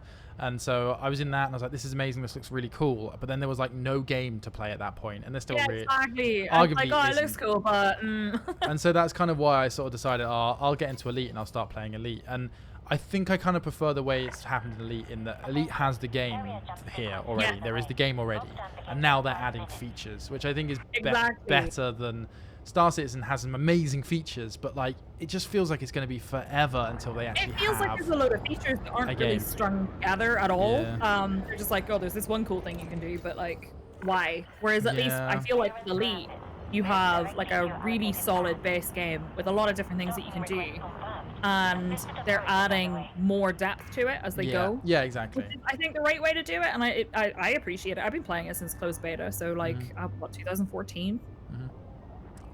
Yeah, no, it's been a long time. It's been a long road for Elite, definitely. And what's interesting, for me at least, I've come in at like certain points. So yeah, I played it on release, and then I was out for like a couple of years. Came back again when Star Citizen started coming about, and I was like, I really want to play a space game that's actually finished. So I played Elite then, and then recently, like last year, I came back into it again now. And you can see the difference, leaps and bounds, I think. I just appreciate the fact that like I feel like Elite performs. This is so simple, but it performs really well even in VR. Like I have a hard time with Elite in VR because as cool as it is, I have yet to find the perfect distancing of the lenses on my VR headset. So does it give you motion sickness? Motion sickness less in Elite. I got motion sickness in other games, but I do get a headache when I play for too long. So I literally just one day I sat with my headset on in an asteroid ring, eating my lunch. I was just eating sandwiches and being like, oh look, I'm in space, this is pretty cool. It does. Like I remember looking up through the cockpit like by a sun or a star. Oh yeah. And like just the glow of it in the headset, it gives you such a sense of scale. It looks crazy. Yeah, it looks like I feel like the sense of scale is something that until you try it in VR, it feels like a vast game, but in VR it just feels so much bigger. Yeah, it is quite an amazing technology in that respect. Still huge and uncomfortable and too expensive, but you can see the promise of it, definitely. I cannot wait. Sure. I can't wait until it's like putting on a pair of glasses. I think that's kind of where it's going to need to be for mainstream.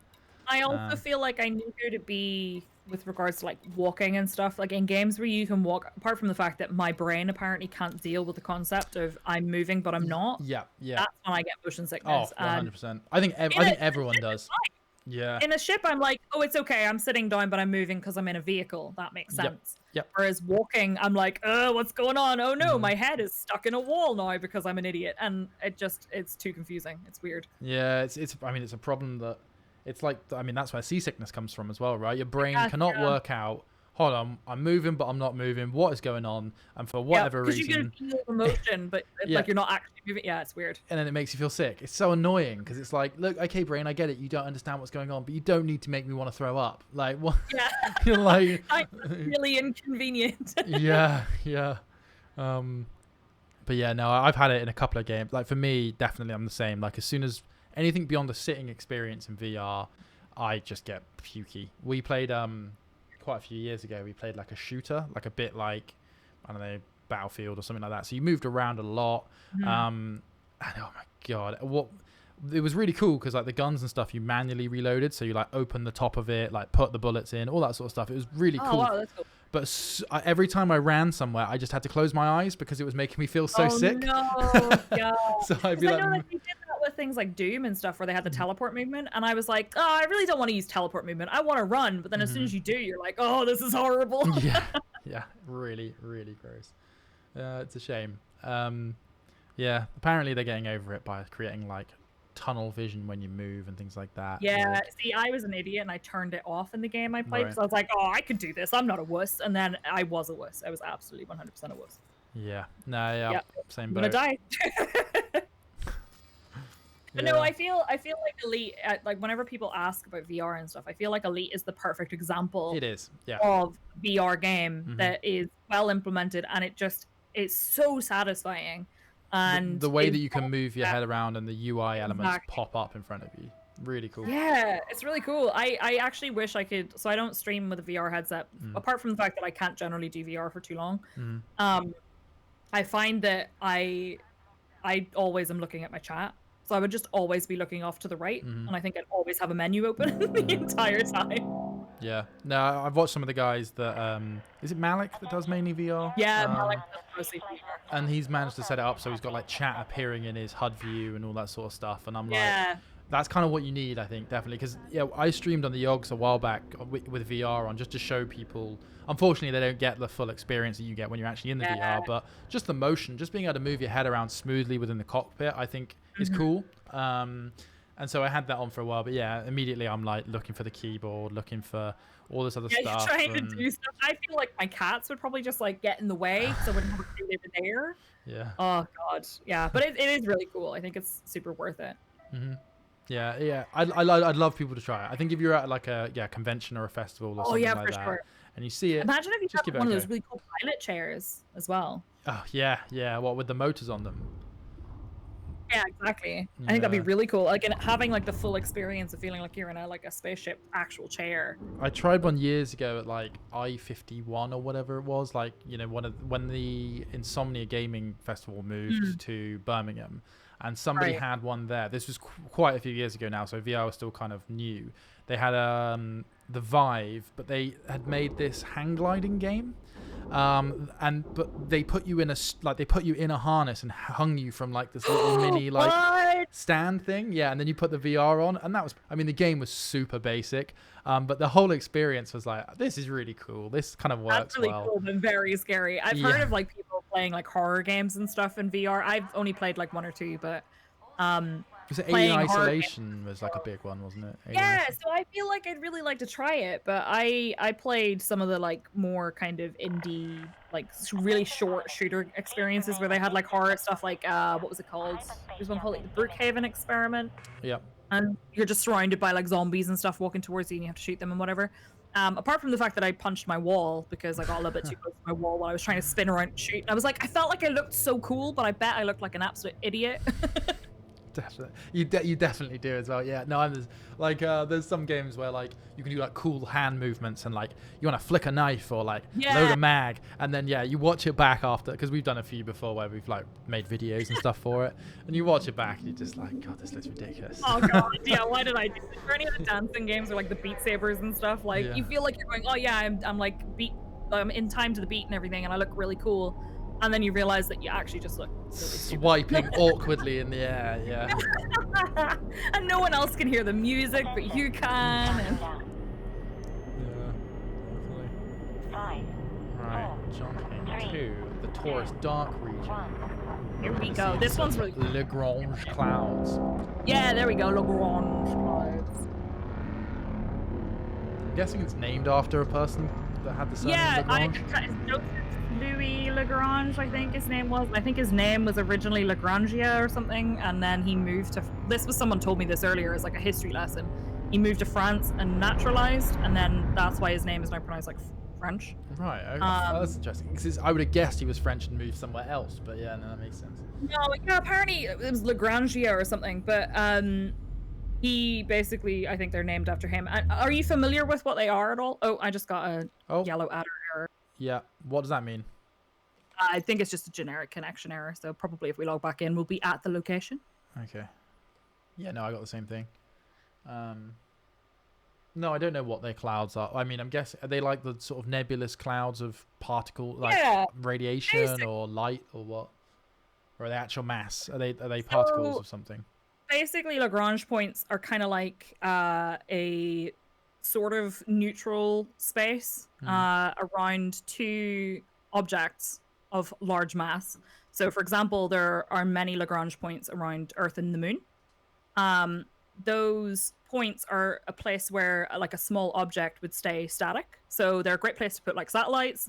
They would be really great if you put a spaceship. If you had a spaceship that needed to, conserve fuel while staying stationary, it would go in that position and it wouldn't move, or would move very little.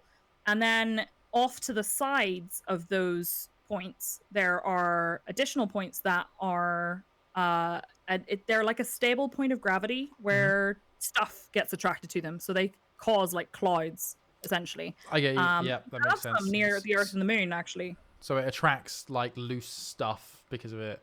So yeah, Exactly. one of the people I play with, who's in our chat, called Biscuit Tin. He's some sort of astrophysicist. I don't want to give him too much credit. Oh, okay. But yeah, he's saying they're like gravitational stable points. That sounds about right. Yeah. Which sounds like what you were describing. Yeah, stuff that like. So there's like these 2 points that are. I assume it's the same for any like 2 gravitational, right? Planetary bodies that are like orbiting each other. But I don't know. All I know is that there is. I want to say they're called Kodlevsky clouds, but I'm not sure. The ones that are near the Earth and the Moon. That are off to the side that have like attracted space dust and stuff, and created like a kind of cloud. And then the ones that we are going to, if the game comes back, it does seem that everybody has crashed. Oh damn! Yeah, I had to kill the game and relaunch it. Yeah, I'll try that as well. Actually, that would be. Oh wait, mine came back. Sad, but I don't have a menu yet, so we'll see. Okay. The ones we are going to, the ones in the game they have a different color depending on, I believe, what metal they're composed of, mostly. So you'll have red ones and blue ones and pink ones and whatever. And then if you get closer to the core, they also have things like lightning in them, which is really cool. Oh, that's amazing. No, it sounds like you really learned a lot about this. I'm impressed. It's I like space. I'm not an astrophysicist, I'm not a scientist, but I like nerding out over cool space stuff. No, I mean it is cool. It's amazing. It's someone in chat just said it's confirmed Frontier's had enough of you both. Yeah, these guys, oh my god, they're getting it all wrong. Lagrange points are nothing like this. Listen to them talking nonsense about space. Now, let me tell you all about flat Earth. Right. It's all a lie. Yeah. No, I found it interesting. I was reading a little bit a while back about like astrophotography and also the way that telescopes actually work. A lot of telescopes actually work, as in like spaceborne, radio telescopes and things like that, and about how a lot of the stuff we view really far out isn't necessarily viewed optically. So like, it's not just like looking into a telescope and going, yeah, there's that thing. It's more like they take readings of like waves essentially, and then construct something from that. And so these images they are accurate to what it is, but it's also sort of their renders almost of it, or renders of the information, and then that information exists, and then you get like, so some stuff, if you went up like right up to it in a spaceship, if you could, you wouldn't really be able to see it because of the way that everything like light and everything works. It's not something you can sort of stand in front of and witness. It's funny that you say that. We were like talking about how we don't really see things in 3D. We perceive it in 3D, but we are actually seeing like a 2D image because of the way our eyes work. So you perceive it because your brain interprets it a certain way, but that's not necessarily how your eyes actually function. They don't see the thing the way they're pretending. Do you know what I mean? Like it's yeah, weird. no, definitely. Yeah, You have for a sure. weird brain. Brains are Yeah, weird. perception's a really interesting sort of subject. I am logging back in. I don't know if it's going to work, but yeah, I'm I've just managed to get back in, but can't connect to the Frontier server. I have a loading screen, but my crate is spinning perpetually, so we'll see if it works. So a lot of people are now talking about this in chat, saying, essentially, it's all coming from the Jaden Smith school of how can our eyes be real if mirrors aren't real. Yeah, Frontier servers. I mean, that's fair. Apparently, somebody has the same issue on Xbox. Yeah, I'm guessing it's not your Xbox servers. It's the Frontier login servers, I think. Yeah, they probably have some kind of server wonkiness. They've tweeted about this. So close. We got so close. I know. We were going to see some cool clouds and stuff, and so far all that's happened is it looked like I tried to murder you with a little blob of energy. Yeah, fired me into an energy ball. Let's see if they said. I swear I wasn't trying to kill you.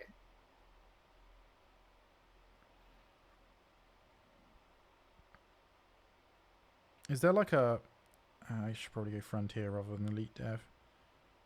There's a Frontier. I think it's Frontier _ I don't know if that's right.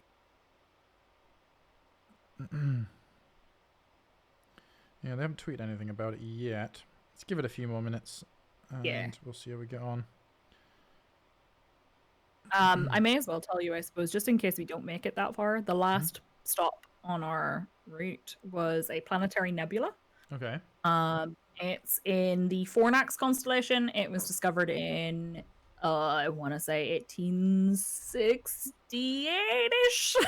I think. Sorry, I'm trying to remember. Again? I'm just going to Google it quickly. So the nebula is called the Robin's Egg. Oh, I got into the game. Oh, nice. And we appear to be in the Taurus Dark region, so that's good. Awesome.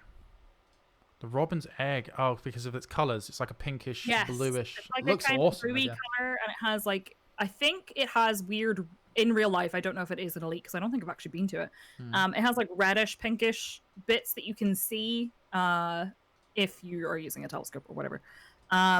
Because of the, I think it's oxygen? I think it's related to oxygen. It's radiation in oxygen bands or something similar. And it causes like a kind of pinkish look to bits of it. And it looks really cool. I don't know how accurate the one in Elite is. You're getting this right. I mean, I got Biscuits in the chat and he's confirming this stuff. He's like, yes, oxygen is red. So cool. I didn't know that. I've remembered the information from reading about it at one point. And I think I don't know if the one in Elite is 100% accurate, because while most of the stuff that is in Elite is obviously as accurate as it can be based on what we know, I know that I feel like I read that the system is White Dwarf and some other star, possibly an O-type star. I think in Elite it has a black hole in it, and I'm not sure that it does in real life. Oh, so, well. Not sure there you go. that. You'll be writing to Frontier then. Yeah, I'll be hearing. I'm not sure. I am no scientist, but I am no scientist. However, I have done a Google and I have found. Incoming message. Okay, right. Yep, look like we're here. Have a look. Right, I am going to launch now, and then... Oh, I should invite you to wing again, shouldn't I? Yeah, good shout. How are we doing for fuel? Landing gear retracted. Chip released. You are clear to leave. Right, I am going to pop into Super Cruise real quick.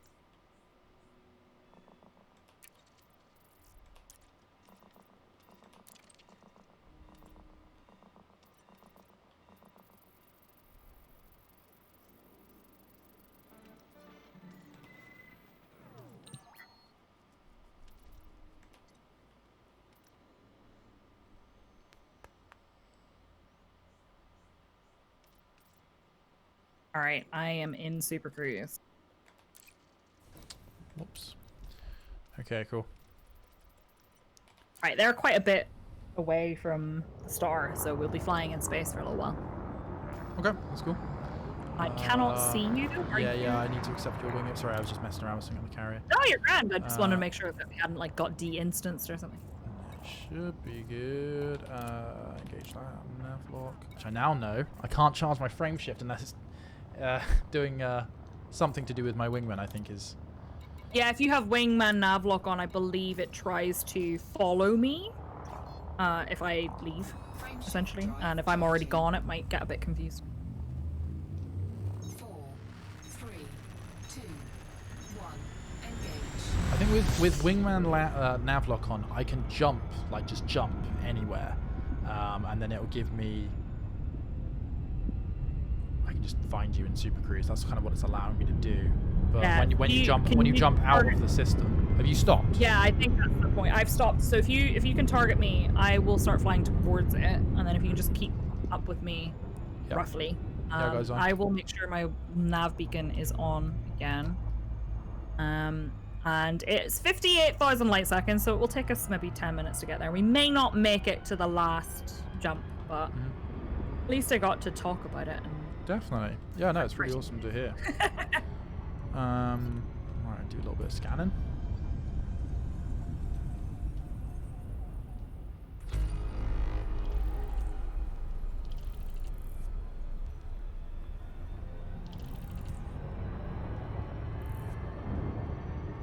So apparently, when light of a certain frequency hits oxygen, it excites it so that one of the electrons jumps up an energy level. This electron then de-exists and emits a photon. The color of that photon is reddish. When an oxygen gas cloud is near a white dwarf, the radiation of the star excites the oxygen, causing the effect just described. And that's apparently... okay. If that makes any sense. That's pretty It's interesting. partly I love that. Biscuit Tin is so excitedly typing this that he's making a lot of errors in what he's writing. So the thing I might be saying could have some. Earlier on, I said graviate instead of gravitate, for example, because I thought that was a word. I was like, maybe that's a space I do that all word. the time. When you're reading chat, you just kind of take it on faith that what has been said is correct, and then you read it out, and then you're like, that's not a word. I should have been able to realize that's not a word, but I didn't. It's true. Yeah. That's good though. Good to hear about it. Yeah, I really like that in Elite I can just kind of geek out about spacey stuff, and it's usually spacey stuff that looks really cool. Do you know what I mean?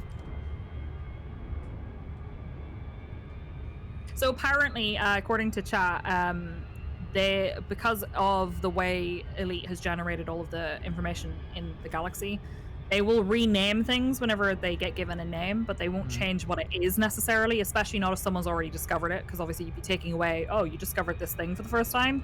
Well, we're going to take that away and make it what it's supposed to be. And also apparently changing the stellar forge that generates everything is quite tricky. So it may be that whenever the game was initially made, we didn't know that it was a white dwarf and an O-type star. So they put in a black hole and a neutron star. So they were actually guessing, sort of like, well, they were just because predicting. it's based on whatever we knew. And then once the knowledge, because stuff's changing all the time, people discover new stuff all the time. They add things in when they can, but if they can't change it, then it just stays the way it was. Yeah, like, I mean, that's something I really like to learn more about, is how it's all generated and stuff, because that's kind of what's quite amazing about this game. Like, what almost its unique selling point is, like, just how it's all generated and how it's almost like, when, I don't know if you've ever played much Minecraft, but when Minecraft first came out, and you're just like, I'm going to walk as far as I can go, like that kind of thing. It's pretty awesome that the systems exist that allow you to kind of do that. Yeah. Quite cool from a gameplay perspective. Yeah, I mean, it's the same with like Valheim, I guess. I've been playing a lot of Valheim recently, and it's like, once you walk in a random direction to discover stuff, you're like, oh wow, everything's so new, and I have no idea what's happening. And then you come back to play it later, and you're like, well, now I know that if I go that way, this happens, and this is where you find these things, and everything's very different, and it's the same kind of vibe, I guess. Yeah, Valheim's amazing, isn't it? It's really good. We had to stop playing it for a bit because I think every streamer was playing Valheim, and so people were like, I'm not that excited right now. I've been playing it myself. I kind of want to watch something different. Maybe watch something else. yeah. So I think we moved away from it a little bit, but I think we hope to go back. I mean, it's great. I love that game. It's definitely my favorite game of this year. Like, in terms of I've really enjoyed it. I think they did a really good thing with it, and I think it's the first time I've seen like that kind of genre of game be like so accessible to people. Yeah. So I feel like a lot of them are really hard, like unnecessarily hard. Yeah, I think like, obviously Valheim can be really difficult, but you don't have to make it difficult. If you want to just like build and have like a nice time, it's a nice place to exist in. It's got that. I love it. The building system's really good. If there's the only thing I'd change about it would be, do you know how about like the bedrock system works in it, as in like how far you can dig down? Yeah. The fact that it follows the curvature of like the land kind of annoys me, because we tried to dig like canals through like chunks of land, and if the land gets too high, the bedrock comes up higher with it, and so you can't get the canal through. That crushed me a couple of times. There's a couple of like terraforming related stuff that they really need to work on. Yeah. I'm sure they will eventually, it being early access and all. Yeah, I hope so. It's amazing for early access, isn't it? It's and for it to be like 15 quid, Yeah, decent. I was actually really surprised. Speaking of great value, I'm sure Elite is incredibly cheap right now on Steam. I think it was like a $5 a couple of weeks ago. I don't know whether it's still like it that might cheap. still be on offer, actually. I think it's amazing that they have Horizons included in it now as well, because like that's still additional content. Yeah. And with Odyssey coming out so soon, I don't believe that the alpha's coming out in like 2 weeks, a week and a half. I know. It's. I'm so excited. Yeah, like I mean, the pandemic's done weird things for me. Like in terms of perception of time, like it feels so like things are moving quite quick. If I think about like back before the pandemic, and like that feels like ages ago. You know, it feels like we've been in it for a long time, but at the same time, it feels like time's moving really quickly. But yeah, totally. Like the fact. I mean, hopefully, I hope that it moves. We might be saying this, and then like, you know what, guys, we need more time. Actually, maybe not. Yeah. But I like the gameplay reveal where they did like the site. The little assault of the site. Yeah, moving. It looks really cool. I love the little hacking tool, like the overloading the doors and stuff. That's so awesome. And then they've released the information about like scanning people, and being able to like duplicate their IDs so that you can pretend to be them. Your ID. Yeah, that's so cool. Like I love that. Yeah, that was interesting. And like get criminals coming after you because of all the stuff somebody else has done. I'm gonna just be a space botanist. It's gonna be great, scanning all the plants and stuff. It's gonna be so much fun. Yeah. Getting well into the plants as well during lockdown. I think a lot of people have as well. Like filling the house with house plants. Yeah, definitely. See, I have to be careful. I fill the house with plants that I know aren't toxic. Exactly, because the cats can eat them, right? Yeah. He eats my spider plant, and I just discovered that spider plants are a mild hallucinogenic for cats, and that might be, no, it's not toxic, but it might be why he likes to eat it, because he's just getting in there and getting high. And I was like, are you kidding me? Yeah, why are you doing this? It's like, I think it's not quite like catnip, but it's kind of similar in a way. So like he's sitting there just chomping on a leaf, and I'm like, my dude, really? Yeah, that's awesome. I never even thought about like that until recently. I was like, oh yeah, wait, cats and dogs might like eat these things. So you really need to think about that. It's ridiculous. Just stop eating. Animals stop eating. Come on, stop eating houseplants. If it's in a pot, it's not for you. Yeah, I'm gonna have to start hanging them from the ceiling now. Yeah, the plants, not the cats. Not the animals. I just realised how bad that sounded. I'm sure the cats love it. They love being up high. Yeah, that's true. Yeah, we used to have back years, like 10, 15 years ago when I used to live back in my parents' old home. We used to have a Norwegian woodcat next door that used to come and just sit at the end of our garden and stare at us, because they're like they're quite intimidating. Like sometimes, like how big and like how their like sort of hair kind of frames them, right? Like they make these huge things. Used just to sit at the end of our garden just watching. I was just like, I kind of liked it though. It's mildly intimidating, you know. Yeah. My dog ate my ethnet cord twice in one day. I'm sorry about that. What? Evander. Ross had that problem the other day as well. Ross has got a recent puppy. Aww, they're adorable, but such little terrors, right? Yeah, just chewing on everything. It destroyed his favorite t-shirt. It's ripped up his like bedding and things like that. But yeah, they just like to chew. They're a very mouth-driven species, aren't they? That's very true. Looks like we're coming in. Yeah, we're coming in close now, right? Yeah, I think you're quite close to me, right? Yeah. 700 light seconds. Cool. All right, I'm gonna drop into there.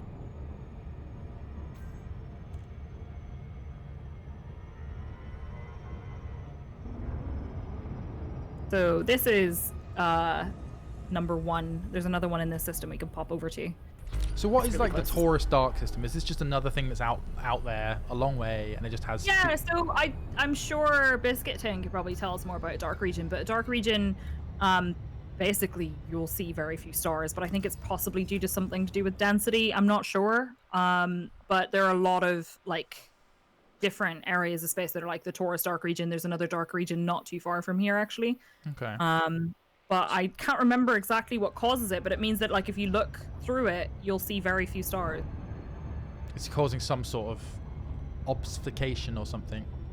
Yeah. Apparently Biscuitin has no idea, just a bit empty. Well, it's dark. It's basically a dark region. It's a region that's dark. I don't know. It's got more of these spiky little like things. So you see the way it's red. I think the reason it's red around here is that it has a collection of a specific type of mineral in it. And that mineral just happens to look red. I'm not sure again how scientific that is insofar as if we were actually inside it, would it really be red? Or is it just red because like if we looked at it from far away, the light hits it and then it, you know. But there's another one really nearby that's a different color because it's a different mineral as well.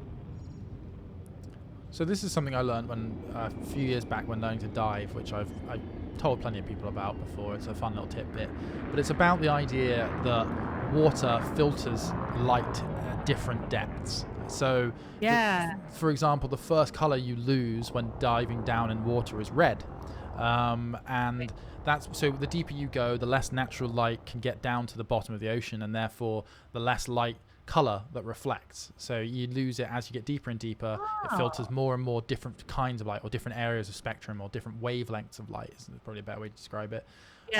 So I do wonder whether like that, you know, has an effect in terms of not water out here, but you know, density of particles and how they interact with wavelengths of light may change that. Yeah, that's really interesting. So we're flying around. So I think these crystals are quite similar to the ones that we already saw, but the other one in this system, which we can pop over to because it's literally like a couple of light seconds away, I think it has a different kind of structure in it. I don't think this one does, but so the these other can't one be mined or anything then? No, rubium. I thought they could. Oh, that's not the right scan. I don't think they can. There is another similar one nearby that has these same spiky things, but I think they actually might have a type of life in them. I need to double check, but if we pop over to it in a second. But yeah, basically we get these clouds. You can, if you fly out of them, you can obviously turn back and look at them and see like there's like a puffy cloud of color. Oh, nice. And okay, I'll do that. they look really cool. And if you turn towards the star, it looks kind of ominous. Flight assist off. Because there's like a really creepy red star thing. And yeah, you can scan these and you should get some different data that you can sell separate to the one that you already got. Yeah, I think I just scanned it with my composition scanner a minute ago. Yeah, then you should have that. Okay. I mean, it looks really weird. It's a really weird thing to like sort of fly through, isn't it? Having all of this. You know what? It's really weird. Whenever I landed in one for the first time, I actually felt a little bit like jump scare kind of. Yeah, it feeling. reminds me of like a hell space kind of like. Yeah. So you know what? There's a planet not super far away from the bubble that you should go to sometime. That's called like Satan's Cauldron or something. And it's really hot and it's really cool. Hot and cool. You know what I mean? It's hot and awesome. And also, have you ever landed on Midorand Hollow? No. What's that? Okay. Midorand Hollow is a planet, I believe, is a bug. I don't think it's supposed to move as fast as it does, but it moves very fast. You do not land rotates? on Midorand Hollow. Yeah, it orbits Midorand. Sorry, I'm writing this down for future exploration. Yeah, Mitterand. Mitter Midorand Hollow. Midorand, yeah. Okay, cool. And you don't land on Midorand Hollow, it lands on you. Because it literally moves that fast. It's very cool. You have to position yourself in its orbit and then just have it hit you in the face, literally, and then you land. And it's really, really cool. But I suspect it's a bug. I don't think it's supposed to be like that, but I think the community has become so attached to it that. So does that mean when you look up like the sky is moving really quick and stuff, or? I think you can actually watch other stuff move really fast while you're sitting on the surface. And it's the same for, I don't know if it was Satan's Cauldron or another one of the systems that we visited.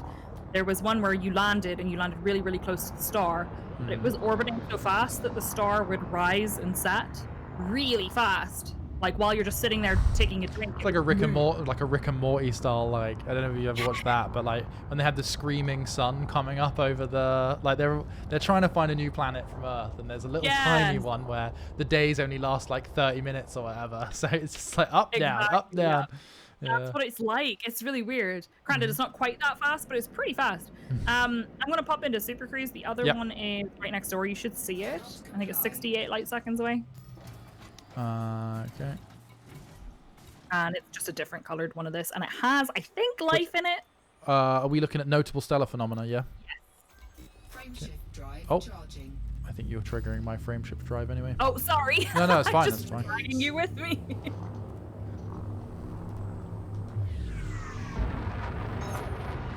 Okay, so there we go. Mid-Around Hole is actually the moon, so you get to see a planet every 2 minutes in rotation around it while you're landed on it. It's That's very so cool. Yeah, definitely gonna go and see that at some point. I think it's not, I can't remember what the system name is, but it's not super far away from the bubble. It's in the bubble, it's not super far away from most kind of civilized space.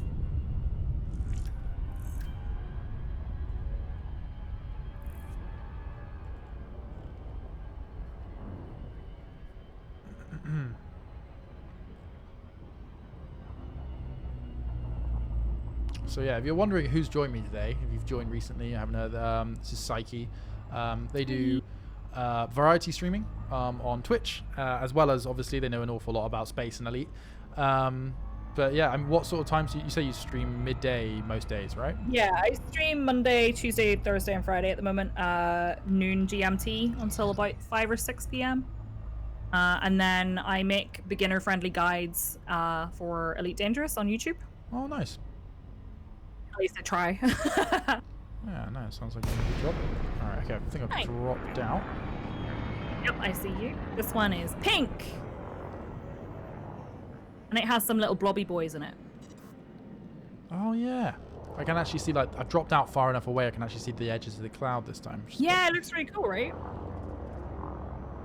I'd love to be able to, like, because all I'm thinking is mining. I'm always in charge. I love mining in this. And I'm like, man, if I could come out here and like scoop up some of these weird rocks, that would be cool. Or like, you know, if there was a sort of, because I know obviously like things like void opals and alexandrite and high temperature diamonds are like considered rare, but I don't think they are. I think often the only thing that they require is the money to kit out a ship to find them. If you know what I mean, like that. As long as you know what you're doing roughly, you look for an icy ring, you're gonna find something useful.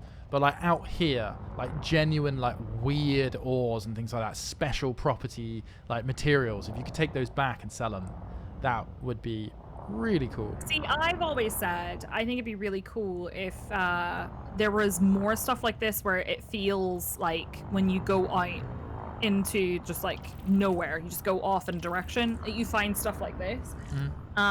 I would really love if that was how you found things like void opals. Void opals is a great example because when they got added to the game, everybody was like, oh, quick, gotta mine all the void opals.